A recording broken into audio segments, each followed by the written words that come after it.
நம்மளை ஆசீர்வதிப்பாராக. ஹல்லேலூயா. இந்த நாளிலே தேவனுடைய வார்த்தையை நாம் கேட்க போகிறோம். கர்த்தர் இந்த நாளிலே கர்த்தர் நம்மளை ஆசீர்வதிக்க அவர் வல்லமையுள்ளவராய் இருக்கிறார். ஒரு வசனத்தை வாசித்து நம் தேவனுடைய நாமத்தை மையப்படுத்துகிறோம். நீதிமொழிகள் 10ஆம் அதிகாரம் 22ஆம் வசனத்தை வாசித்து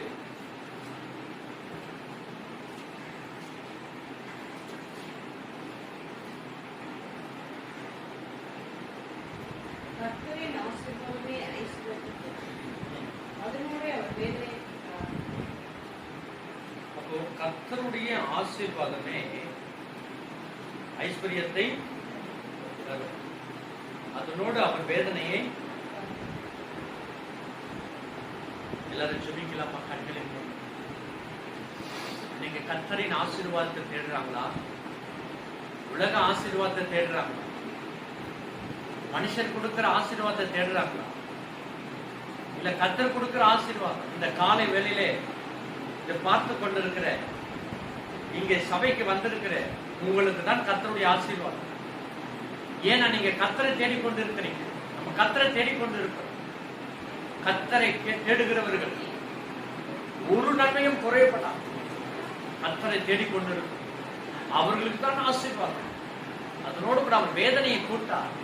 பிரியமானவர்கள், இதை பார்த்து கொண்டிருக்கிற தேவனுடைய பிள்ளைகளே, எந்த அல்லேலூயா வறுமை, வேதனைகள், போராட்டங்கள், பிரச்சனைகள் இருந்தாலும் கர்த்தர் இந்த வாரத்தில் அதை நீக்குவார். பிரசங்க வேலையில நீக்குவார். உங்கள் இருதயத்திலே சமாதானத்தை கர்த்தர் கொடுப்பாராக என்று நான் சொல்லுகிறேன். இந்த நேரத்தை எங்களை ஆசீர்வாதம் பண்ணுவோம். நீ பேசும் நாங்கள் கேட்கிறோம். இயேசுவின் நாமத்தில் உட்காருவோம். அழகே சொல்லலாமா? கர்த்தருடைய ஆசீர்வாதமே ஐஸ்வர்யத்தை, அதனோடு கூட கர்த்தர் வேதனையை. ரெண்டு காரியங்கள் நான் சொல்றேன். உலக ஆசீர்வாதம், கர்த்தரின் ஆசீர்வாதம். இந்த உலக ஆசீர்வாதங்கள் அது அவர்களுக்கு வேதனையாக மாறும். ஆனா கர்த்தரின் ஆசீர்வாதமோ அது எப்படி இருக்குமா? ஐஸ்வர்யத்தை, ஐஸ்வர்யம்னா பொண்ணு, வெள்ளி, தங்கம், இடம், இது ஐஸ்வர்யம் அல்ல. ஒரு வாரத்துல நான் பேசியிருக்கிறேன். அந்த இளைய குமாரன், அவனுக்கு 4 ஆசீர்வாதத்தை கர்த்தர் கொடுத்தார். ஆவிக்குரிய ஆசீர்வாதம், நம்ம ரட்சிக்கப்படுறது ஆசீர்வாதம், பரிசுத்தாவி பெறது ஆசீர்வாதம், ஆண்டவர் இந்த வேதத்தை சத்தியத்தை கொடுக்கிறது, நம்ம கொடுத்திருக்கிறது ஆசீர்வாதம், விலையேற பெற்ற பரலோகம் நம்மளுக்கு ஒரு ஆசீர்வாதம். அல்லேலூயா. இந்த ஆசீர்வாதம் உலகத்துல கிடையாது. உலகத்துல கார் இருக்கு, பங்களா இருக்கு, பொண்ணு இருக்கு, பொருள் இருக்கு, வெள்ளி இருக்கு, எல்லாம் இருக்கு. நிம்மதி மட்டும் கிடைக்காது. அந்த ஆசீர்வாதம் வேணுமா? இல்ல பிரதர், எங்க வீட்டுல எதுவுமே இல்லை, அதனால கர்த்தர் என்னை போஷிக்கிறார், இந்த சந்தோஷமே எனக்கு போதும், ஆண்டவர் கொடுக்கிற சமாதானம் போதும். உலகம் தராத சமாதானம், உலகத்துல யாராலையும் கொடுக்கப்பட முடியாத ஒரு சமாதானத்தை கர்த்தர் நம்மளுக்கு கொடுத்திருக்கிறார். எவ்வளவு பிரச்சனைகள், போராட்டத்தின் மத்தியில தான் நம்ம இருக்கிறோம். ஆனாலும் சிங்க கெபியில் மத்தியில தான் இருக்கிறோம். பல சிங்கங்கள் வாயை கர்த்தர் கட்டுவார். அல்லேலூயா. கர்த்தர் நம்மை ஆசீர்வதித்திருக்கிறார். அவரை தேடுகிறவர்கள் அந்த தெய்வீக ஆசீர்வாதத்தை தேடணும். வேதனையை கூட்டா. அப்போ உலக ஆசீர்வாதம் வேதனையை கூட்டும். எவ்வளவு பணம் பெருகுதோ, எவ்வளவு மனிதர்களை தேடி தேடி ஓடிக்கொண்டிருக்கிறார்களோ அவங்களுக்கு வேதனை பெருகும், பிரச்சனை நீங்காது. ஆனா தேவனை தேடுகிறவர்களுக்கோ வேதனை குறையும். அல்லேலூயா சொல்லமா? இதை பார்த்து கொண்டிருக்கிற தேவ பிள்ளைகளே, நீங்க இந்த நேரத்துல வந்திருக்கிற உங்களுக்கு இந்த வாரத்துல உங்கள் வேதனை குறையும், அதிகமாகாது. உங்க வேதனைகள் அதிகமாக்க விடக்கூடாது. எப்போ மனுஷனை தேடி ஓடுறாங்களோ வேதனை அதிகமாகும், பிரச்சனை தான் அதிகமாகும். என் சபையாருங்க தான் சொல்லுவேன், எவ்வளவு பிரச்சனை வந்தாலும் எந்த மனுஷனை தேடி ஆனா போறாங்களே, மனுஷனை தேடி தானே போறாங்க. சிம்பிளா முடிய வேண்டிய பிரச்சனை எவ்வளவு பிரச்சனை ஆக்குறாங்களே. தேவ சமூகத்துல காத்திருந்து ஜெபித்தால் அந்த பிரச்சனைக்கு முடிவு. ஆண்டவருடைய சமூகத்துல தான் பிரச்சனைக்கு முடிவு. நீங்க எங்க போனாலும் அது பிரச்சனைக்கு முடிவே கிடையாது. நம்ம தேவனுடைய சமூகத்துல வருகிற நமக்கு அந்த பிரச்சனைக்கு முடிவு உண்டு. இன்றைக்கும் கூட ஒரு சம்பவத்தை வாசித்து நம்ம முடிக்கிறோம். மத்தேயு 21 அதிகாரம் 28 வசனத்திலிருந்து நான் வாசிக்கலாம். மத்தேயு 21 மனுஷகுமாரனும் இல்ல, மத்தேயு 21 28 28 ஆயினும் உங்களுக்கு எப்படி தோன்றுகிறதோ, உங்களுக்கு எப்படி தோன்றுகிறது? ஒரு மனுஷனுக்கு 2 குமாரர்கள் இருந்தார்கள். பாருங்க, நான் போன வாரத்துல கூட பேசினேன். ஒரு தகப்பன் 2 பிள்ளைகள் குறித்து பேசினேன். இப்பவும் ஒரு தகப்பன் 2 பிள்ளைகள் குறித்து மூத்தவனிடத்தில் அவன் வந்து, மகனே நீ போய் இன்றைக்கு என் திராட்சை தோட்டத்தில் வேலை செய் என்றான். அதற்கு அவன் மாட்டேன் என்றான். ஆகிலும் அவன் மனஸ்தாபப்பட்டு பாருங்க, மூத்த பையன் கிட்ட அப்பா சொல்றாரு, எப்பா போய் நம்ம தோட்டத்துல பார்த்துக்குப்பா, வேலை செய், நம்ம தானே இருக்கிறோம், வேலை செய்யுங்க.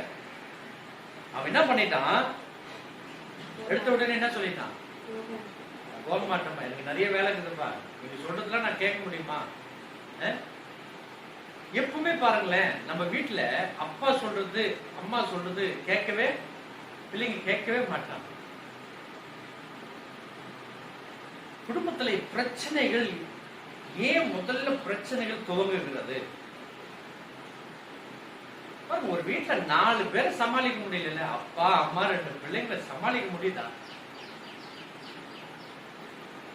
போர்க்களமா ஆகுது பாருங்க வீடு இல்ல. அப்ப ஒரு நாட்டை பாக்கணும்னா எப்படிங்க முடியும்?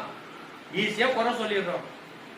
முதலமைச்சர் இப்படி, அமைச்சர் அப்படி, எம்எல்ஏ எப்படி, இவர் அப்படி. ஒரு வீட்டையே கவனிக்க நம்மளால 4 பேர் கவனிக்க நம்மளால முடியல. நல்லா தெரிஞ்சுக்க, கர்த்தருடைய ஆசீர்வாதம் உங்க வீட்டுல இருக்கணும். ஏன் வேதனை பெருகுது, நோய் பெருகுது, பிரச்சனை பெருகுது, பெருகிட்டே இருக்கு? அதுக்கு சொல்யூஷன், அதுக்கு வழிதான் சபை. அல்லேலூயா. அதுக்குதான் சபைக்கு வரணும். சபையில வந்து தேவன் ஆராதித்து துதித்து ஸ்தோத்திரம் பண்ணி அவர் பாடி ஜெபம் பண்றதுலதான் பிரச்சனைகள் நீங்கும், தேவனுடைய ஆசீர்வாதம் வரும். அவர் தேடாதவங்களுக்கு எப்படி ஆசீர்வாதம் வரும்? கர்த்தரை தேடாதவங்களுக்கு எப்படி கிருபை போகும்? மூத்த மகன் சொல்றான், எனக்கு வேலை இருக்குப்பா, நான் போக மாட்டேன். அவன் போக மாட்டேன்னு சொல்றான். ஆனாலும் அவன் என்ன பண்றான்? ஆகிலும் பின்பு போய் அவன் மனஸ்தாபப்பட்டான். ஐயோ, எங்க அப்பாவுக்கு விரோதமா நான் பேசிட்டேன். எத்தனை பிள்ளைங்க அப்படி மனஸ்தாபப்படுறாங்க வீட்டுல? ஐயோ, அப்பாவுக்கு விரோதமா பேசுறேனே, அம்மாவுக்கு விரோதமா பேசுறேனே. மனஸ்தாபப்படுறதுல தாங்க ஆசீர்வாதம். அல்லேலூயா சொல்லாமா? ஆண்டவர் நம்மளுக்கு எவ்வளவு காரியத்தை சொல்லி இருக்கிறார்ல. மகனே இதை செய்ப்பா, மகளே இதை செய். பொருளை எடுத்த உடனே நம்ம சோர்வுக்குள்ள இல்லப்பா நான் அப்புறமேட்டு செய்யறேன். சில பேர் ஆண்டவர் சொன்னா உடனே செஞ்சிருவாங்க. சில பேர் சோர்வா, சரி பார்க்கலாம், அடுத்தது பார்க்கலாம். ஆனா அந்த உள்ளத்துக்குள்ள ஒரு ஊந்துதல் இருக்கும். ஐயோ, ஆண்டவர் பேச்சு நம்ம கேட்காம போயிட்டோமே, ஆண்டவர் சொல்ல கேட்காம போயிட்டோமே. நான் சொல்றேன், ஒவ்வொரு வாரமும் ஏன் தேவனுடைய செய்தி வருதுன்னா, இந்த வாரத்துல உங்களை பலப்படுத்திக் கொள்ள. அல்லேலூயா. இந்த வாரத்துக்கு உண்டான பிரச்சனை நீங்க, இந்த வாரத்துக்கு உண்டான சாபங்கள் நீங்க. மனுஷனுடைய இந்த இந்த இந்த வாழ்க்கிற வாழ்க்கை பாவம் உன்னை தொடர்ந்து பிடிக்கும். நீ ஜெபம் பண்ணிட்ட பாவம் விட்டு ஒழியாது. ஒவ்வொரு நாளும் நீ பாவத்தை விட்டு ஒழிஞ்சுக்கிட்டே இருக்கணும். நிறைய பேர் ஜெபம் பண்ணிட்டு போறாங்க, திரும்ப பாவம் தானே பண்றாங்க, தண்டனையும் அனுபவிக்கிறாங்க, வேதனை பெருகுது. இவன் மனஸ்தாபப்படுறான். எங்க அப்பா சொல்லி நான் செய்யாம போயிட்டேனே. இவன் மனஸ்தாபப்பட்டு என்ன பண்றான்? தோட்டத்துல போய் வேலை செய்கிறான்.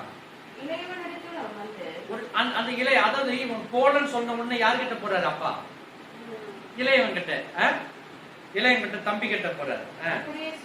அப்படியே சொன்னான். போகிறேன் ஐயா என்று சொல்லியும், இதுல எவன் நல்லவன் எவன் கெட்டவன்? முதல்ல துணை பெரியவன் என்ன பண்ணிட்டான்? மூத்தவன் போக மாட்டேன்ட்டான். எனக்கு வேலை இருக்கும், நான் போக மாட்டேன். எத்தனை எடுத்தெறிஞ்சு சில பேர் பேசிடுவாங்க. ஆனா அதுக்கப்புறம் மனஸ்தாபப்படுவாங்க, ஐயோ இப்படி பேசிட்டு. இவன் சின்னவன் வந்து ரொம்ப, ஐயா சொல்லுங்க நான் போறேன், சொல்லுங்க அப்பா நான் போறேன். சும்மா இந்த ஆக்டிங் எல்லாம் நிறைய பேர் பண்ணுவாங்க. அப்படியே சபையில வந்து ஆக்டிங் எல்லாம் பண்ணுவாங்க. பாஸ்டர் பார்த்த உடனே ஒரு ஆக்டிங் பண்ணுவாங்க. நீங்க எப்போ வச்சாலும் நான் ஜெபத்துக்கு வரேன், நீங்க எப்போ கூப்பிட்டாலும் வரேன். வரவே மாட்டான். எப்போ ஒருத்தன் வரேன்னு சொல்றானோ வரவே மாட்டான். நிறைய பேரை நான் பார்த்திருக்கேன் இந்த சபை. ஏன்னா சபை நடத்துறோம்ல, நம்மளுக்கு தெரியாதா எந்த ஆடு எப்படி இருக்குன்னு. இந்த சின்ன மகன், இளைய மகன், அப்பா நான் போறேன், எந்த இடத்துல போகணும், எந்த இடத்துல வேலை செய்யணும், எந்த இடத்துல ஊழியம் செய்யணும், எல்லாம் நான் செஞ்சிடறேன், எல்லாம் நான் பார்த்துக்கிறேன். சபை வாலிபர்கள்லாம் ரொம்ப ஆர்வம் கொள்ளாது. நம்ம சபை வாலிபர்கள்லாம் இதை பண்ணலாம், அதை பண்ணலாம், இதை செஞ்சலாம், பண்ணிடலாம். ஒன்னுத்துக்கும் லாய்க்கு கிடையாது. நான் சொல்றேன், நம்ம சபையை சொல்றேன் எடுத்துக்க. மற்ற சபையை சொல்றதை விட நம்மள திருத்திக்கணும். நம்ம சபை நம்ம திருத்தணும், திருத்திக் கொள்ள வேண்டிய நிறைய இருக்கு. போகிறேன்னு சொல்றவன் என்ன பண்ண, போகல. போமாட்டேன்னு சொல்றவன் அவன் தான் போய் செஞ்சான். இப்ப நீங்க யாரா இருக்க விரும்புறீங்க? கர்த்தர் இங்க யாரை குறிப்பிடுகிறார்? போன வாரத்துல பார்த்தோம், ஒரு தகப்பனுக்கு 2 மகன்கள். இளைய மகன் தான் சொத்தை வாங்கிட்டு என்ன பண்ண, தூர தேசத்துல போய் எல்லாத்தையும் அடிச்சுட்டான். ஆனா மனஸ்தாபப்பட்டான்.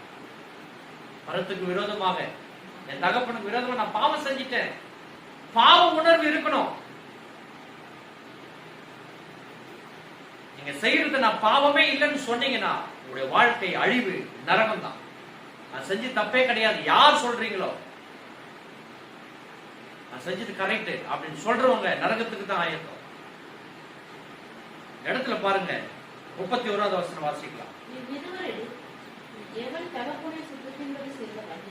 தகப்பனுடைய சித்தத்தை செய்யணும்.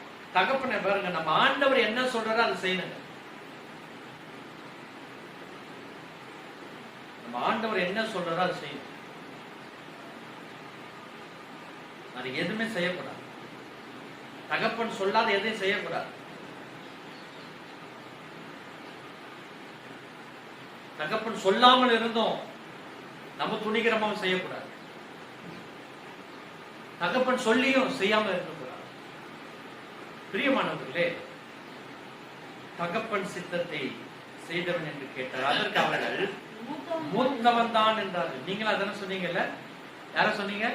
மூத்தவன் தான் நல்லவன் இல்ல, அவன் தான் ஆண்டவர் பேச்சை கேட்டான், அவன் தான் அப்பா பேச்சை கேட்டான். மூத்தவன் என்றார்கள். அப்பொழுது இயேசு அவர்களை நோக்கி, ஆயக்காரரும் வேசிகளும் முன்னே தேவனுடைய ராஜ்யத்தில் பிரவேசிக்கிறார்கள் என்று. இந்த இளையவன் தாங்க கிறிஸ்தவர்கள். இன்றைய கிறிஸ்தவர்கள் இந்த இளையவன் இவங்க என்ன பண்றாங்க? சர்ச்சுக்கு வருவாங்க, ஜெபம் பண்ணுவாங்க, எல்லாம் பண்ணுவாங்க. ஆண்டவரே இதை செஞ்சிடும், ஆண்டவரே தேவ சித்தத்தை செய்யணும், எல்லாமே செய்யணும். ஒண்ணுமே செய்ய மாட்டாங்க. புறஜாதி போங்க, இயேசுவை ஏத்துக்கல இன்னும், ஆனா அவங்க தான் இயேசுடைய வழியில நடக்கிறாங்க. பாக்குறீங்களா? இயேசுவை ஏத்துக்காதவங்க புறஜாதியர் மக்கள் தாங்க பயப்படுறாங்க ஆண்டவருக்கு. தேவ ஜனங்கள் எங்க பயப்படுறாங்க?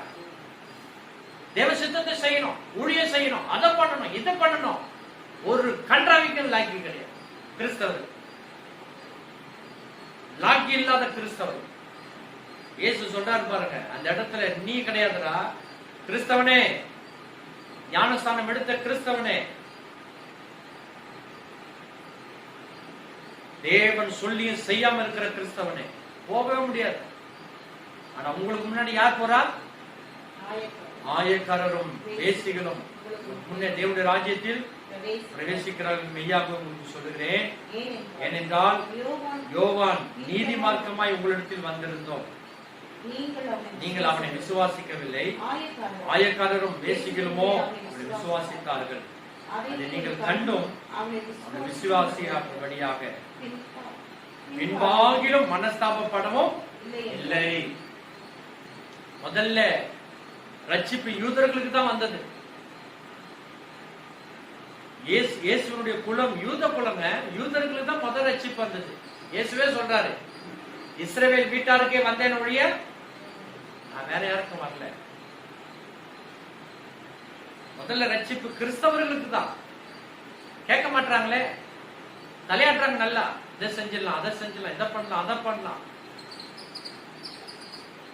புறஜாதி மக்கள் இயேசு ஏத்துக்கிறாங்க, புறஜாதி மக்கள் டிசிப்ளினா இருக்கிறாங்க. இப்போ இயேசு ஏத்துக்கொண்டவங்க ஆண்டவருக்கு பயப்படுறாங்க, ஆண்டவருடைய வழியில நடக்கிறாங்க. இப்ப நம்ம சபையில வந்திருக்கிற நீங்க 2 பேரும் இந்து குடும்பத்திலிருந்து வந்திருந்தாங்க, இன்னும் ஞானஸ்தானம் எடுக்கல. இந்து குடும்பத்திலிருந்து தேவ பக்தியா உட்கார்ந்து இருக்கீங்க பாருங்க. உங்களுக்கு தான் பரலோக ராஜ்யம். அல்லேலூயா. உங்களுக்கு தான் ஆண்டவர் பரலோகத்தை வச்சிருக்கிறார். கிறிஸ்தவங்களுக்கு கிடையாது. நான் சொல்றேன், இந்த இடத்துல கிறிஸ்தவங்களுக்கு கிடையாது, கிறிஸ்தவங்களுக்கு ராஜ்யம் கிடையாது. ஏன் பிரதர், ஏன் கிறிஸ்தவங்களுக்கு கிடையாது? தேவனுடைய வார்த்தைக்கு செவி கொடுக்காத யாரா இருந்தாலும் அவங்களுக்கு ராஜ்யம் கிடையாது. நம்மளுக்கு முன்னாடி முந்தினோர் பிந்தினோராயும் பிந்தினோர், ஆமா, நல்லா ஆடினவங்க, பாடினாங்க, ஊழியம் செஞ்சவங்க இன்னைக்கு எல்லாம் பாவத்துல விழுந்து கிடக்குது. பாவத்துல விழுந்து கிடக்கிறதுலாம் சபையில உட்காந்து அல்லேலூயா சொல்லாமா. அதாங்க அப்படியே மாறும், காலம் மாறும், நேரம் மாறும், சூழ்நிலை மாறும். மாறாதுன்னு சொல்லாதீங்க, எல்லாம் மாறும். நினைச்சிட்டு இருப்பாங்க, நான் எப்படின்னா பரலோகத்துக்கு போயிடுவேன், கயிறு கட்டியாச்சு மேல ஏறிடுவேன், ஏணி போட்டு ஏறிடுவேன் நினைச்சிட்டு இருக்கிறாங்க கிறிஸ்தவங்க. எப்படின்னா பரலோகத்துக்கு போயிடுவேன் நினைக்கிறாங்க. போகவே முடியாது. வாசிங்க, அதே 43வது வசனம் வாசிங்க. ஆகையால் தேவனுடைய ராஜ்யம் உங்களிடத்திலிருந்து, யாரு? கிறிஸ்தவம் கட்டந்து நீக்கப்பட்டு, இதை செஞ்சிடலாம் பாஸ்டர், அதை செஞ்சிடலாம் பாஸ்டர், இதை பண்ணிடலாம் பாஸ்டர், ஒண்ணுமே செய்யாதவன் தான் பேசிட்டே இருப்பான்.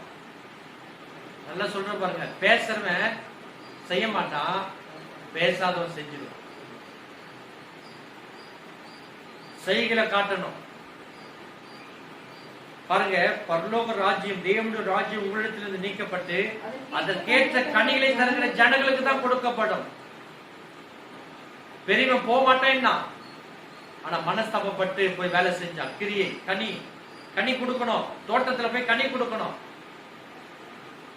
உங்க குடும்பத்துல நீங்க கனி கொடுக்கணும், சபையில கனி கொடுக்கணும். நற்கனிகள், உங்க ஆவின் கனிகள் இருக்கணும். ஆவின் கனிகள் 9: அன்பு, சந்தோஷம், சமாதானம், எளிய பொறுமை, தயவு, நற்குணம், சாந்தம், இச்சையடக்கம். 9 தேவனுடைய பிள்ளைகளுக்கு உள்ள இருக்கணும். எந்த பிரச்சனை வந்தாலும் சாந்தமா இருக்கணும், அமைதியா இருக்கணும், அன்பா இருக்கணும், சமாதானமா இருக்கணும், சந்தோஷமா இருக்கணும், பொறுமையா இருக்கணும், தயவா இருக்கணும், நற்குணமா இருக்கணும், இச்சையடக்கம். இச்சையடக்கம் இல்லையே இன்னைக்கு கிறிஸ்தவங்களுக்கு. எங்க போயிடுச்சு கனி? வாழ்க்கையில என்ன கனி தர? மெசேஜ் கேட்டு கேட்டு போய் என்ன பண்ணிட்டு இருக்கிற நீ? எதுக்கு நீ மெசேஜ் கேட்கிற? ஆண்டவருடைய வார்த்தை நீ எவ்வளவு கேட்டிருக்க? பிரியமானவர்களே, எவ்வளவு கேட்டிருக்கீங்க?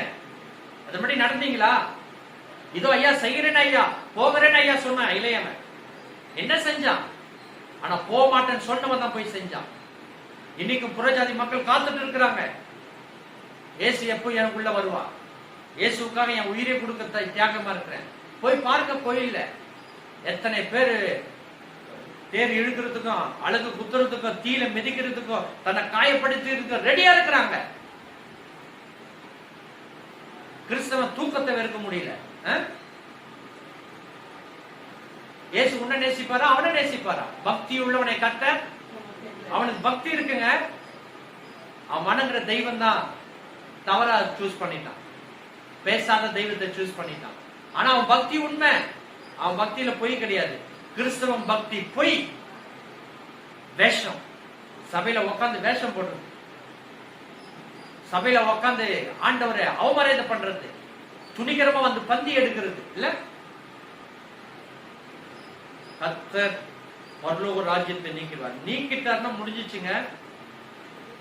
பரலோக ராஜ்யத்தை நம்மிடத்துல இருந்து ஆண்டவர் நீக்கிட்டாருன்னா அவ்வளவுதான், உலகத்திலே வேஸ்ட். நம்ம நரகத்தான், சும்மா டெம்பரவரிங்க இந்த உலகம். ஏன் மனுஷனுடைய வாழ்க்கை ஆயுசு நாட்கள் எவ்வளவுங்க சொல்லுங்க? எவ்வளவு? 60 வருஷம் 70 வருஷம் தான். வெள்ளத்தின் மிகுதி 80 வருஷம், அவ்வளவுதான். இப்பெல்லாம் 80 கிடையாது, 70 60. இப்பெல்லாம் 40 30லயே போயிடுதுங்க. கொரோனா வந்து குழந்தையில இருந்து பெரிய வரைக்கும் செத்துட்டு இருக்கிறாங்க. தேவனுடைய ராஜ்யம், தேவனுடைய ராஜ்யம் உங்களுக்காக ஆண்டவர் வைத்தது. அல்லேலூயா. அவரை தேடி நாடி ஓடி வருகிற தேவ ஜனங்களுக்கு அந்த ராஜ்யத்தை கொடுக்கிறார். இது எவனாலையும் கொடுக்க முடியாது, யாராலையும் கொடுக்க முடியாது. உலகத்துல எந்த பணக்காரனாலும் கொடுக்க முடியாது ராஜ்யம். இந்த தேவ ராஜ்யமே நமக்குள்ள வந்துருச்சுன்னா நம்ம தாங்க ஐஸ்வர்யம் இல்ல? கர்த்தரின் ஆசீர்வாதம் நம்மளுக்கு தான் இருக்கு. அதனோட கூட வேதனையே கிடையாதுங்க. நம்மளுக்கு வேதனை கூட்டவே மாட்டார், வேதனை குறையும். எத்தனை பேர் ஆமென் சொல்றீங்க? உங்க வேதனை இந்த வாரத்துல குறையும். இதை கேட்கிற பிள்ளைகளுக்கு குறையும் உங்க வேதனை, உங்க துக்கம், உங்களுடைய மன சஞ்சலம், உங்களுடைய சரீரத்துல வியாதி குறையும். நீங்க ஒண்ணா டெஸ்ட் பண்ணி பாருங்க, இந்த வாரத்துல டெஸ்ட் பண்ணி பாருங்க. என் தேவனுடைய வார்த்தை சத்தியம், என் தேவனுடைய வார்த்தை உண்மை என்றால் அது நிச்சயம் உங்க வாழ்க்கையில் இருக்கிற பிரச்சனைகள் குறையும். அதிகமாகாது, அதிகமாக. தேவனை தேடாதவர்களுக்கு தான், மனுஷனை நாடி தேடி ஓடுறவங்களுக்கு, உலக ஐஸ்வர்யம், உலக சம்பளம், உலக பணம் நினைச்சு ஓடிட்டு இருக்கிறவங்களுக்கு வேதனை பெருகும். வேதனை பெருகும், வேதனை பெருகும். வேதனை நீங்க சுகமா இருக்கணும்னா ஒரே ஒரு வழி, ஆண்டுடைய பாதம். ஆண்டுடைய பாதத்துக்கு முக்கியத்துவம் கொடுங்க. ஆண்டவர் என்ன சொல்றாரோ, அப்பா என்ன சொல்றாரோ அதாங்க செய்யணும். கேளுங்க, ஒவ்வொரு நாளும் ஆண்டவர்கிட்ட கேளுங்க. ஒவ்வொரு நாளும் அதுதான் ஆண்டவர் கிட்ட கேட்பேன். ஆண்டவரே, இன்னைக்கு நான் என்ன செய்யணும், இன்னைக்கு நான் என்ன செய்யணும்? நீங்க ஒண்ணுமே சொல்லலைன்னா நான் எதுவுமே செய்யக்கூடாது. முந்திரி கொட்ட தினமா நான் எதை செய்யறேன் அதை செய்யறேன் போய் பிரச்சனையில மாட்டிக்க கூடாது. என் தேவனுடைய பிள்ளைகளுக்கு நான் சொல்றேன், விசுவாசிகளுக்கு எந்த பிரச்சனையில தலையிட்ட கூடாது. ஏன்னா தேவனுடைய ஆசீர்வாதம், தேவனுடைய கிருபை, தேவனுடைய தயவு ஆண்டவர் நம்மளுக்கு வைத்திருக்கிறார். அளவில்லாமல் கர்த்தர் நம்மளுக்கு வைத்திருக்கிறார். அளவில்லாமல் ஆசீர்வாதத்தை வைத்திருக்கிறார். அளவில்லாமல் சமாதானத்தை வைத்திருக்கிறார். அளவில்லாமல் கிருபை வைத்திருக்கிறார். இதுதாங்க ஐஸ்வர்யம். இதை விட ஐஸ்வர்யம் வேற எதுவுமே கிடையாது. ரட்சிப்பு ஒரு ஐஸ்வர்யம், தேவனுடைய அபிஷேகம் ஐஸ்வர்யம், தேவனுடைய வார்த்தை ஐஸ்வர்யம். ஆண்டவர் நம்மளுக்கு பரலோகத்தை வைத்திருக்கிறார். யார் கிட்ட இருந்து நீக்கி முதல்ல யாரு கிட்ட இருந்து கொடுத்தாரு? நான் போறப்பா, நான் செய்யறப்பா சொன்னவனுக்கு பொறுப்பை கொடுத்தாரு. இப்ப பொறுப்பு யாருகிட்ட போகுது? அப்படியே வாங்குறாரு. நீ இது வரைக்கும் செஞ்சது போதும்பா, என்னை அவமானப்படுத்துறது போதும். கிறிஸ்தவன் கிறிஸ்தவன் சொல்லி என்னை எவ்வளவு அவமானப்படுத்தின, ரோட்ல கிறிஸ்தவ பெயரை வச்சுக்கிட்டு எவ்வளவு என்னை துக்கப்படுத்தின, கிறிஸ்தவ பெயரை வச்சுக்கிட்டு எவ்வளவு என்னை வேதனைப்படுத்தின, என் சபையை நீ வேதனைப்படுத்தின, என் சபையை நீ நாசமாக்கின. தேவாலயத்தை நீ ஒருவன் தேவாலயத்தை கெடுத்தால் தேவன் அவனை கெடுப்பார். தேவாலயம் நீங்க தாங்க, நீங்களே தேவ. நம்மளை கெடுத்துடக்கூடாது. வீணான வார்த்தைகள், வீணான காரியங்கள், பாவங்கள், சாபங்கள் எதுலயோ போய் தலையிட்டு நம்முடைய வாழ்க்கையை நம்ம அழிச்சுக்க கூடாது. நான் எவ்வளவு பொறுப்பு கொடுத்தனே உனக்கு, தேவ மனுஷன் மூலமா பேசினே, ஊழியக்காரர் மூலமா எவ்வளவு கிட்ட பேசினே, இதெல்லாம் நீ பொறுப்பெடுத்துக்காம உன் இஷ்டத்துக்கு நீ நடந்தையே, பரலோகம் உன் கிட்ட இருந்து எடுத்து யாருக்கு தருவாரா? யாருக்கு தருவாரா? புறஜாதி மக்களுக்கு, இயேசுவை அறியாதவர்களுக்கு, ஒன்றுமே தெரியாதவர்களுக்கு, பாமர மக்களுக்கு, ஏழை மக்களுக்கு, விதவைகளுக்கு, ஒதுக்கப்பட்டவங்களுக்கு, திக்கற்ற பிள்ளைகளுக்கு, அனாதைகளுக்கு, அப்பா அம்மா இல்லாதவங்களுக்கு, பிள்ளைகள் இருந்தாலும் பெற்றோரை அவமானித்து தூர தள்ளுறவங்களுக்கு, அவங்களுக்கு கர்த்தர் ராஜ்யத்தை கொடுப்பார். நீ அனுபவி, நீ அனுபவி. முந்தினோரா இருந்தவங்க பிந்தினோரா போ. பிந்தினோரா ரட்சிக்கப்படாதவங்க அவங்க கடைசியில இயேசுவை ஏற்றுக்கொண்டு அந்த ராஜ்யத்துல பிரவேசிப்பார்கள். இப்ப நம்ம நிலைமை என்ன? நம்ம என்ன நிலைமையில போயிட்டு இருக்கோம்? ஆண்டவர் சொல்றதை செய்யணுமா, செய்யாத விட்டுறோமா? இல்ல பாஸ்டர் பிரசங்கம் பண்ணிக்கிட்டே இருக்கணும், நம்ம கேட்டுக்கிட்டே இருக்கலாம் நினைக்கிறீங்களா? பிரசங்கம் கேட்கறதா இல்ல, பிரசங்கத்தின்படி நடக்கணும். அல்லேலூயா. இந்த வாரத்துல ஆண்டவர் எனக்கு என்ன சொல்றாரு அதுதான் நான் செய்யணும். நான் போக மாட்டேன், நான் செய்ய மாட்டேன்னு சொல்லக்கூடாது. நான் செய்யறேன்னு சொல்லியும் செய்யாம இருக்க கூடாது. உடனே மனஸ்தாபப்படணும். ஆண்டவரே உங்களுடைய வார்த்தைக்கு நான் கீழ்ப்படியாதனாலதான், உங்களுடைய வார்த்தைக்கு நான் கீழ்ப்படியாமனாலதான் நான் இந்த பிரச்சனை எனக்கு வந்தது. இல்ல ஏன் பிரச்சனை வருதுங்க? ஆண்டோடைய வார்த்தைக்கு நீங்க கீழ்ப்படியில பிரச்சனை வரும். நீங்க ஆண்டோடைய வார்த்தைக்கு கீழ்ப்படிங்க, எவ்வளவு பிரச்சனை வந்தாலும் தானா ஓடிடும். அல்லேலூயா. பிரச்சனை வரும், வராம இல்ல, உபத்திரம் உண்டு, பிரச்சனைகள் உண்டு. ஆனா கர்த்தர் அந்த பிரச்சனைகள் மத்தியில ஒரு சமாதானத்தை கொடுப்பான், ஒரு சந்தோஷத்தை கொடுப்பான், ஒரு தெய்வீக ஒரு சமாதானம் உங்களை ஆட்டும். ஜெபிக்கலாமா? எல்லாரும் கண்களை பரிசுத்த பிதாவே, இந்த வேலையில வந்திருக்கிற பிள்ளைகளை நான் ஆசீர்வதிக்கிறேன். உன்னுடைய கரம் எங்களோடு கூட இருக்குங்க. இந்த ஆராதனைக்கு வந்த தேவ பிள்ளைகளை பலப்படுத்துங்க. இந்த செய்தியை கேட்டுக்கொண்டிருக்கிற அருமையான தேவ பிள்ளைகளை, உடைய ஊழியக்காரர்களை, உடைய விசுவாசிகளை, அன்றைய யார் கேட்டாலும் சரி, அவளை கர்த்தர் ஆசீர்வாதம், கர்த்தருடைய ஆசீர்வாதமே ஐஸ்வர்யத்தை தரும். அதனோடு கூட கர்த்தர் வேதனையை கூட்டார். ஆண்டவரே ஸ்தோத்திரிக்கிறோம். மூத்த மகனை ஆண்டவரே போக மாட்டேன் என்று சொன்னவன் போய் செய்யறான். நான் போகிறேன் ஐயா என்று சொல்லியும் செய்யாமல் விடுகிறார். இன்றைக்கு அநேக கிறிஸ்தவர்கள் இப்படித்தான் இருக்கிறார். நம்மளுக்கு ஆண்டவரே கிறிஸ்தவர்களுக்கு முன்னாடி தேவ ராஜ்யத்தில் அநேக பாவிகள், வேசிகள் ஆண்டவரே போய் சேர்கிறார்களே, ரட்சிக்கப்பட்ட தேவனுக்காக வைராக்கியமாக இருக்கிறார்களே. கிறிஸ்தவ குடும்பத்திலிருந்து ரட்சிக்கப்பட்டு கிறிஸ்தவர்களாகவே வாழ்ந்து கொண்டிருக்கிறவர்கள் ஒன்றும் ஊழியம் செய்யாமல் இருக்கிறார்கள். அப்பா, ஊழியனா என்னன்னு தெரியாம இருக்கிறார். அதாவே இந்த பிரசங்கம் அவர்களுக்கு கிரிய செய்யட்டும். இந்த பிரசங்கம் இந்த வாரத்தில் வழி நடத்தட்டும். இந்த பிரசங்கம் அவங்களை ஆசீர்வதிக்கும். பெரிய காரியம் இயேசு கிறிஸ்துவ நாமத்தில் பிதாவே, ஆமா. எல்லாரும் சேர்ந்து சொல்லுவோம். என் ஆத்துமாவே கர்த்தரை ஸ்துதி, என் முழு உள்ளமே பரிசுத்த நாமத்தை ஸ்துதி, என் ஆத்துமாவே கர்த்தரை ஸ்துதி, கர்த்தர் செய்த சகல உபகாரங்களையும். ஆமென். அல்லேலூயா, அல்லேலூயா, அல்லேலூயா.